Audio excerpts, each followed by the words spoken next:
Hello and welcome to this week's angling blog. This week you join me back on the banks of the beautiful River Ribble. I'm in search of silvers on the stick float. So we're into January now and the temperatures are really mild. Temperatures today of 4, 5, 6 degrees are really welcome at this time of year. It is due to drop next week into minus figures, so the real weather is about to come. So you do join me today on a Saturday morning, and I have booked Monday off work, so I've got a couple of days fishing ahead, but today I'm super excited for a day's stick float fishing on this beautiful river behind me. So one of the things that I do love about rivers is the challenge and how they change. A few weeks ago we were in the same swim and the river was up by a couple of feet and had colour. Today you can see the river is gin clear, but those are the challenges that I love. The ever-changing landscape of rivers, and each week is a different adventure and challenge, is one of the things that I really love about rivers. It's different every time you come. With that in mind, my uncle downstream is into a couple of fish like you can see, so I'm super excited to make a start. Flipping the camera around, there's the seat box. Got all my gear set up there, and as you can see here, the river is really clear. But the good thing about that, you can see it's shallow on them rocks and then it drops off. So the plan today is to feed maggot, hemp and groundbait along this line here.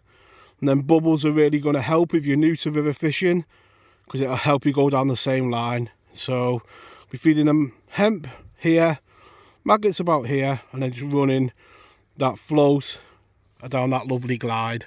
So when I come to Ribble, I'm always hoping for the busy days fishing, and if it's as busy as Mr. Mole's been over there, we'll have a really good day, because he has been busy.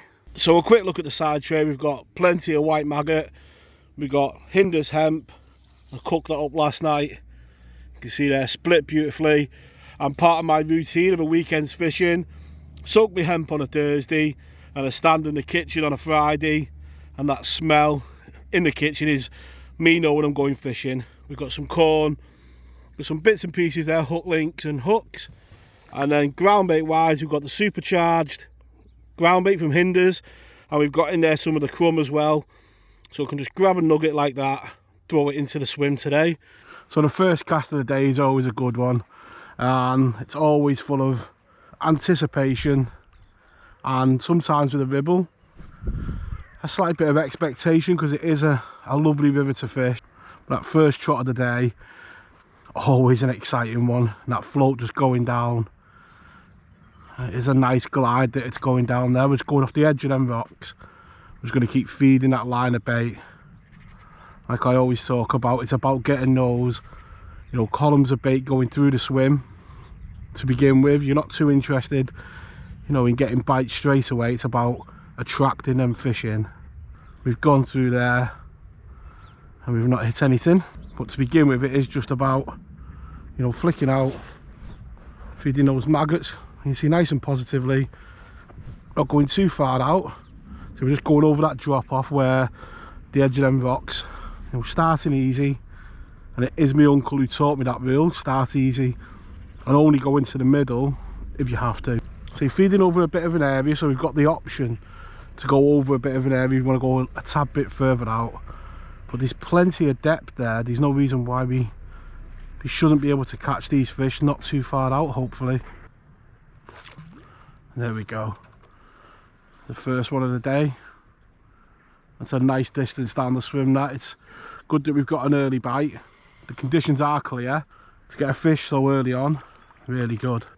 The first fish of the day, exactly what we come for, Mr. Dace. So again, being nice and positive, a good handful of the hemp, a few maggots. Just going to put another bit of hemp in because I really want to try and get that line of bait going through the swim now. You know, there's one or two fish about, and it is a river, like I say, you can really attack. So we're going to be really positive today with the bait. Try and draw them fish in. You see there, the very next trot and into another dace. Like I said before, these fish all the way over the river at the moment, and all you're hoping for at the start is just to draw some into your area, and if they're there when you start, it's a bonus. So we move another nugget of that groundbait. So I'm feeding the groundbait a bit closer in, because I do want to try and get them as close as I can to me. The closer you can get the fish to you, obviously the quicker you can catch them. And we just want to go off the edge of that rock, really, ideally. There we go. It carries on like that, we'll have a really good day, because that is positive reaction to the bait going in. And like I said there, what a start. To go straight in and get bites is what you really hope for, but you never expect. You know, you'd always expect to have to set up them columns of bait, you know, do the basics and the fish come. But that is a lovely roach. Keep putting that ground bait in. It's going to add a bit of colour to the river, and you know, be really positive with that hemp. These fish in the swim now, we want to try and keep them there, you know, and give them a reason to stay. Definitely 1-2 fish. Come onto that line of bait now though. And one thing you can't complain about is the quality. You know, it's been a nice roach and 2 decent dace there. So again, in with that nugget of ground bait, a little bit closer in, because that's where I want to draw the bites into really. Hemp over an area, maggots. That float's settled now, straight away. And then we're ready to just go over the top of that line of bait. I was going to say hopefully there'll be a fish waiting, but when you're on the banks of the Ribble, sometimes it's a bit spoilt. You know, I fished the River Dee for a lot of my early stick float fishing, and we did get nice bags, but the quality that's in the Ribble as well is exceptional. On the channel, try and make videos that helps new people to try new things in fishing, and stick float fishing and rivers can be quite daunting. And it's great to read in the comments that, you know, you guys do go out and try it and try new things based on me going out. You can see there, by just putting that ground bait on the edge of that drop off, we can just drop on it, and there are fish waiting on it now. And all we've put on that closer in line is the ground bait.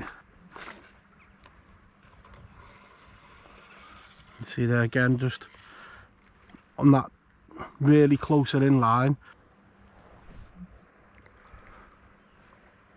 And obviously the benefits of getting them closer in, you got more control, and obviously you can catch them a bit faster, but it is that control. You're right behind the float and can hold back. It doesn't take too long for some better quality to find that bait. You know, the fish aren't stupid. When there's bait going in on a line, they will move on to it. As you can see, there's plenty of quality just off the rod tip.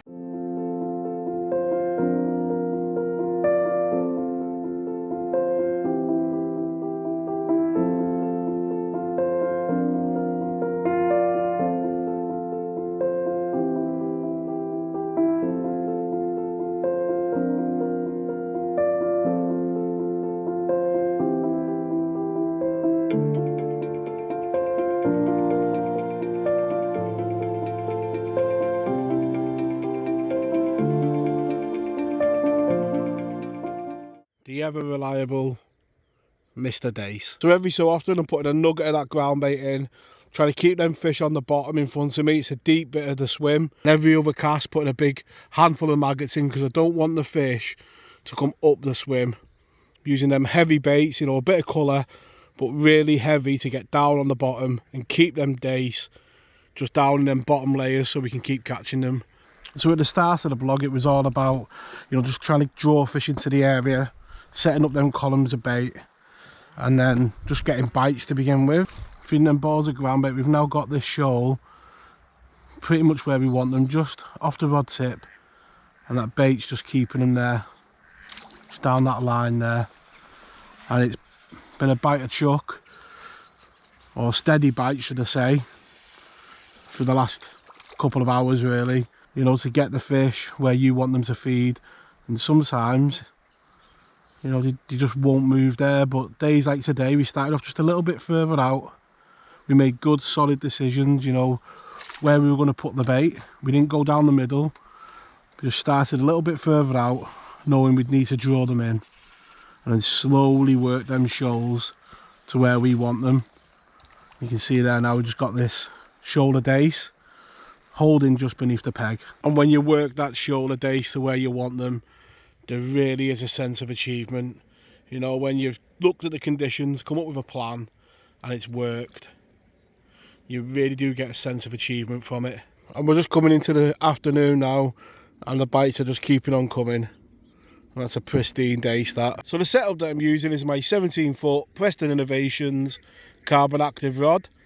I've teamed that up with a switch reel, and on there I've got the new 4-pound finesse line from Cordon. That's down to a 1.6 gram fine liner float. And shotting pattern wise, we've got that reverse shotting pattern, so it's 4 number 4, 3 number 4, 2 number 4, and then 1 number 4, and then we've got a swivel down to a 2-pound hook link.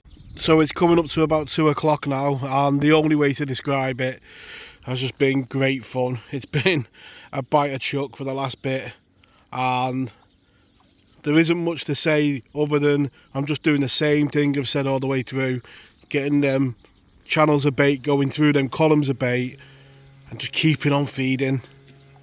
And it has been a really good session on the Ribble. So the session does come to an end there now, and as you can see on screen, had a fantastic day's fishing with plenty of bite. Fed loads of bait. As you can see, that bucket at the end is empty, and we fed really heavy with that hemp and that maggot. The video and the edit might be a bit quiet in the afternoon because the session as it went on, I knew there was every potential for my best ever net. The net you've seen today has gone 61 pound 10 ounces, which is my biggest net off the River Ribble, and I'm proper made up. In your angling, you always want to see development, and a target of mine this year was to try and improve those nets. It can be difficult at times when you're trying to make a YouTube video at the same time, but today I tried to make the best video I can because I knew there was an opportunity for a special day. Before we do end the video, I just want to say a huge thank you to everybody that watches the channel. If you have enjoyed the video, please leave it a like. And all that remains now is for me to wish you tight lines in your own fishing, and I'll catch you all next week. Tight lines.